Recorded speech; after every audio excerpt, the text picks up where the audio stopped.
Por que não estamos mais espertos, mesmo com QIs mais elevados? O professor da Universidade de Otago, James Flynn, está preocupado em deixar o mundo nas mãos de seus alunos. Um dos pesquisadores mais respeitados do mundo explica por que nossos QIs nunca estiveram tão altos, mas nem por isso estamos mais espertos. James Flynn está preocupado em deixar o mundo nas mãos de seus alunos. Professor da Universidade de Otago, da Nova Zelândia, ele regularmente se depara com estudantes de enorme potencial, mas descobre que muitos deles não têm noção da história complexa do mundo que os cerca. Eles dispõem de todas as habilidades modernas, mas saem da universidade de um jeito não muito diferente do camponês medieval que vivia em seu mundinho. Estão ancorados em um mundo maior, o do presente, mas sem dimensão histórica, explica o professor. Para Flynn, o resultado é que as pessoas hoje têm uma visão simplista de assuntos divergentes, o que as deixa mais abertas à influência de políticos e da mídia e de fake news. Em seu mais novo livro, Does Your Family Make You Smart? Sua família te deixa mais inteligente? Em tradução livre, ele discute as maneiras como o pensamento humano mudou ao longo dos tempos, incluindo um aumento misterioso no quociente de inteligência, no QI, devidamente batizado de efeito Flynn, e as várias influências que modam o nosso intelecto durante as nossas vidas. Aos 82 anos, Flynn é um nome muito reconhecido no campo de pesquisa sobre a inteligência. Como parte de seus estudos filosóficos sobre a natureza da objetividade, ele notou que os resultados médios em testes de inteligência vêm aumentando em todas as raças humanas de forma consistente, à razão de 3 pontos por década, entre 1934 e 1964, por exemplo. Nesse período, só os holandeses ganharam 20 pontos de QI. Mas poucos pareciam ter notado. Fiquei pensando por que diabos os psicólogos não estavam dançando pelas ruas? Os dados diante de seu nariz e eles não viam? Os dados diante de seu nariz e eles não viam? Explica Flynn. Então a genética, né? Psicólogos há tempo sabem que genes têm influência sobre a nossa inteligência e que ela cresce à medida que envelhecemos. No jardim de infância, a genética não importa tanto.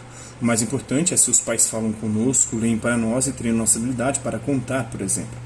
Estudos mostram que nossos genes são responsáveis por apenas 20% da variação de QI nessa faixa etária. Quando começamos a pensar por nós mesmos, a influência dos pais diminui. Passamos a maior parte do tempo na escola e, se temos potencial, nossos cérebros vão se desenvolver com um estímulo extra.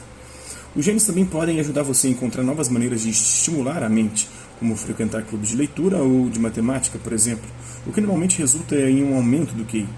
Você começa a criar um nicho que reflete o seu potencial genético. Isso não quer dizer que a situação da sua família não conta. Ainda importa se você frequenta uma escola melhor, se seus pais compraram muitos livros. Se for depender de mim, no meu, eu tenho muitos livros aqui em casa, né? Só juntando todos, eu tenho mais de 10 mil livros com PDFs, EPUBs, com Kindle e livros físicos, né? E há fatores aleatórios como o desemprego ou tragédias pessoais que podem afetar o seu QI. Mas, no geral, os genes podem prever 80% das diferenças entre você e outras pessoas quando adultos.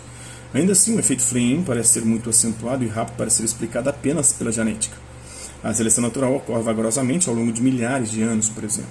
Na verdade, a resposta não é tão enigmática quando comparamos a evolução do QI à da altura corporal. Em uma mesma geração, você verá que pais mais altos têm crianças mais altas e pais mais baixos têm filhos mais baixos. Isso mostra um componente genético. Mas se você comparar gerações diferentes, verá que somos mais altos do que nossos avós. Isso não é por causa de mudanças genéticas, mas porque a vida moderna, com a melhor dieta e remédios, permitiu que nossos corpos crescessem.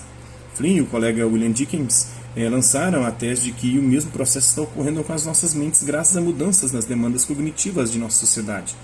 O QI mede uma variedade de qualidades como vocabulário, raciocínio espacial e raciocínio abstrato. Juntos formam uma inteligência geral.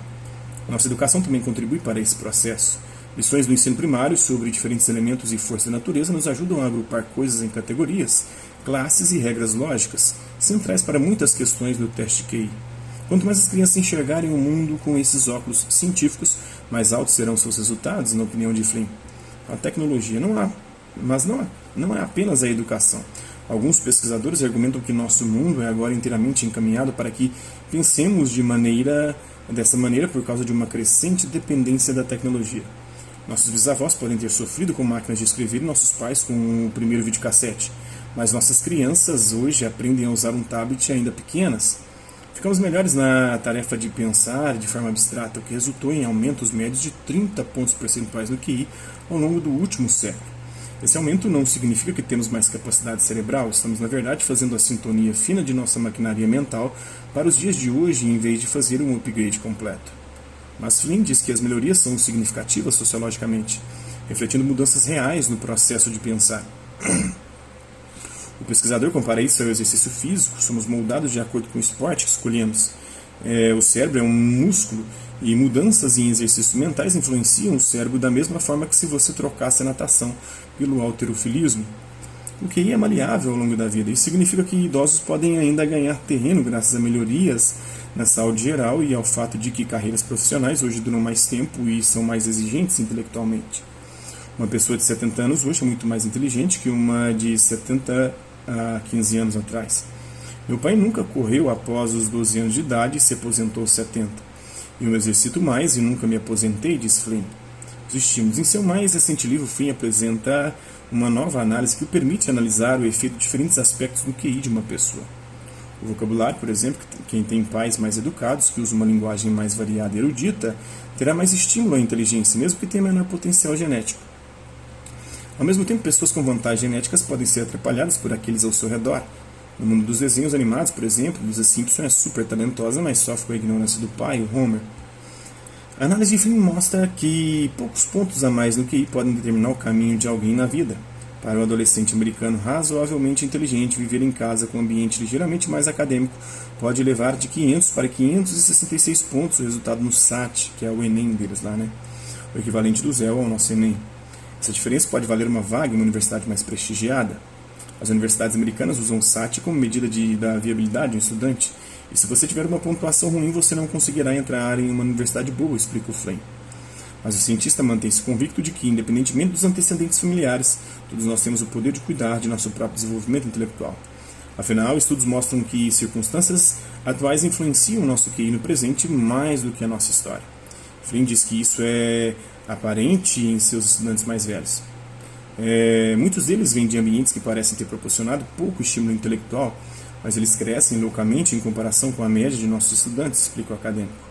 Apesar dos ganhos em QI, o cientista teme que nós não estejamos usando nossas mentes para as coisas que importam. Não quero parecer sombrio, mas as pessoas jovens hoje estão lendo menos sobre história e bem menos ficção séria do que costumávamos fazer. Ele argumenta que deveríamos ter uma compreensão das crises que moldaram a história do mundo antes de opinar na política contemporânea, por exemplo. E acredita que a leitura é a única forma de capitalizar sobre os ganhos de QI no século XX e torná-los politicamente relevantes. Se Flynn vai ou não persuadir os mais jovens a pegarem um livro é outra história, né? Mas não há dúvidas de que ele já mudou nossa visão sobre a inteligência. Isso, a fonte é a BBC Future, a fonte é o site Pragmatismo Político, né? Então é isso aí, espero que vocês tenham gostado do vídeo. Quem curtiu, dá um like, quem não curtiu, dá um dislike. E quem se interessar pelo conteúdo do canal, só se inscrever, ativar o sininho e guardar os próximos vídeos e as próximas notificações. Hasta la vista, amigos, e até a próxima.